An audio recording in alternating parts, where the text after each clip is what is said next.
Agora, ouvir um pastor que não entende de hermenêutica, duas coisas: ou ele fugiu da aula de teologia, ou ele é um Meus amigos, sejam bem-vindos novamente ao nosso canal. Quero acompanhar com você esse vídeo hoje aqui, ó. Tá muito forte. Assista até o final e não se esqueça de deixar também a sua opinião sobre o assunto aqui também. E também não sai do vídeo, que eu quero deixar um posicionamento, uma visão muito forte aqui sobre esse assunto, ok? O pastor André Valadão, que é um homem muito conhecido no nosso meio evangélico, é um rapaz querido, é um homem íntegro, é um homem de família, tem sido atacado covardemente pela extrema imprensa que insiste em distorcer as falas. Ele está vivendo o que eu vivi no ano de 2013. Pegam falas, separam palavras e usam isso publicamente e acabam destruindo a imagem e a reputação das pessoas. Não bastasse ser atacado pela extrema imprensa, ele foi atacado aqui nesse parlamento agora há pouco por 3 deputados: um socialista, uma comunista e um vigarista. Entenda-se por vigarista um canalha.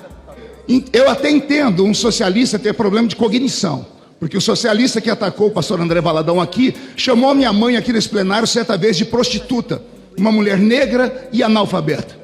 A comunista falar em paz e amor já começa a me dar angústia, porque o comunismo defende exatamente tudo o oposto. O comunismo matou mais de 100 milhões de pessoas ao redor do mundo. Só na Ucrânia, mais de 8 milhões de pessoas morreram de fome por conta do comunismo. E aí alguém, em pleno século XXI, falar ainda que ama ser comunista, ou pior, como disse aqui o líder, o presidente da nação, que tem orgulho de ser chamado de comunista, é porque não conhece a história ou é um verdadeiro canalha também. Agora, ouvir um pastor que não entende de hermenêutica, duas coisas: ou ele fugiu da aula de teologia, ou ele é um canalha também.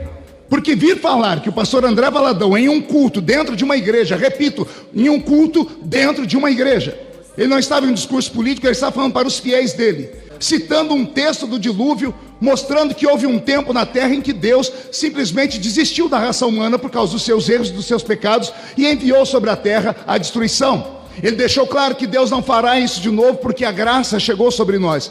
E então que ele diz à sua plateia, ao seu povo: já que Deus não vai destruir a terra, vamos para cima. De que forma? Pregar o evangelho, anunciar que Jesus Cristo liberta as pessoas e anunciar que pecado é pecado e ponto final. Não tem como as pessoas transigirem nesse assunto. Não se pode meter em assuntos de igreja.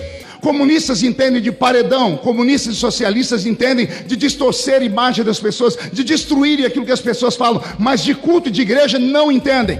Pastor André Valadão, o senhor tem o carinho da nação brasileira evangélica, dos católicos de família. Somos mais de 1 bilhão de cristãos de verdade ao redor do mundo, e todos nós sabemos que diz a palavra do Senhor, a Bíblia Sagrada, a respeito do que é os atos. Eu não posso nem falar aqui porque posso ser processado. Já fui processado, respondo processos por conta de partidos de esquerda dessa casa que distorceram o que eu falei por causa desse mesmo assunto, depedraram a minha casa, picharam as minhas igrejas. Não se pode falar mais nada. André Valadão e os cristãos do nosso país estão revoltados com o que estão fazendo com nossas crianças, colocando crianças de menores na frente de pessoas que ficam peladas, ficam nuas, sexualizando nossas crianças em praça pública. Chega disso. O Brasil e os cristãos têm que, de uma vez por todas, levantar e defender as suas famílias. E isso não é discurso de ódio, isso é discurso de quem está revoltado. Você sabe que a Bíblia, ela não é a favor. Deus, na Bíblia Sagrada, não é a favor de tais práticas. E, lamentavelmente, estão querendo, sim, calar a voz cristã. Agora, não apenas por calar, nós precisamos ter uma visão espiritual disso aqui. E nós precisamos ter uma visão além dos fatos, sim, de trazer aqui para você essa visão. Não é apenas uma visão das pessoas quererem perseguir a palavra de Deus, perseguir o cristianismo. Não. Na verdade, o lado espiritual é de que existe, claro sim, uma estrutura já aí feita e sendo preparada para o anticristo. Nós não podemos negligenciar também a vinda do Senhor Jesus, mas não podemos nos calar. Eu fico vendo muitas pessoas dizendo o seguinte: olha, até tive conversando com uma pessoa esses dias a respeito até de política, e essa pessoa disse para mim o seguinte: olha, pastor, mas porém as coisas vão de mal a pior. Isso aí já é a consumação, já é o fim dos tempos. Não tem nada o que se fazer. Meus irmãos, mas nós não podemos nos calar. A igreja ainda permanece na terra. O único momento em que não vai haver mais esperança será exatamente no dia em que a igreja for arrebatada, ou que Jesus voltar, que seja. Jesus voltando, o arrebatamento acontecendo. Não importa se você crê no arrebatamento ou se você não crê. Jesus voltando. Meu irmão, acabou. O Espírito Santo não estará mais nessa terra, como diz a própria palavra de Deus, como o apóstolo Paulo nos ensina. E cabe a nós nos posicionar. E nós não podemos deixar. Nós temos que nos posicionar. Jesus Cristo disse que não se pode esconder uma lâmpada embaixo da mesa, mas no velador, para que ela, clareando, ela vai iluminar todos que estão à sua volta.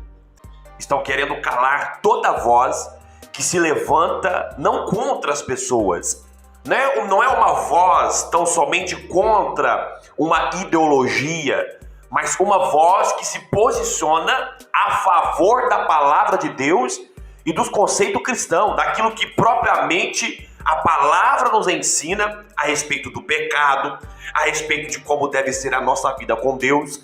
O que as pessoas querem, o que esses aí querem, é calar as vozes que pronunciam, que dão vazão ao que Deus diz na sua palavra, ao que a Bíblia, e todos nós cristãos temos a Bíblia como palavra de Deus. Nós não falamos que a Bíblia apenas contém a palavra de Deus. A Bíblia, ela é a inerrante palavra de Deus. E nós sabemos que o Brasil é majoritariamente cristão. O Brasil é um país que mais de 80% da população é cristã. Então, ou seja, nós devemos nos posicionar em favor ou em prol daquilo que é a nossa fé. Claro que não existe perseguição nenhuma. Eu não vi perseguição alguma ali do pastor André Valadão ou de qualquer pessoa que pregue a palavra de Deus. Na verdade, ali são posicionamentos defendendo enfaticamente o que as Escrituras Sagradas dizem. Meu irmão, se você gostou desse vídeo, deixa aqui a sua curtida, nos ajude a crescer aqui nas plataformas do YouTube, inscreva-se no canal você que não é inscrito, compartilhe esse vídeo com demais pessoas, que Deus te abençoe e até o nosso próximo encontro.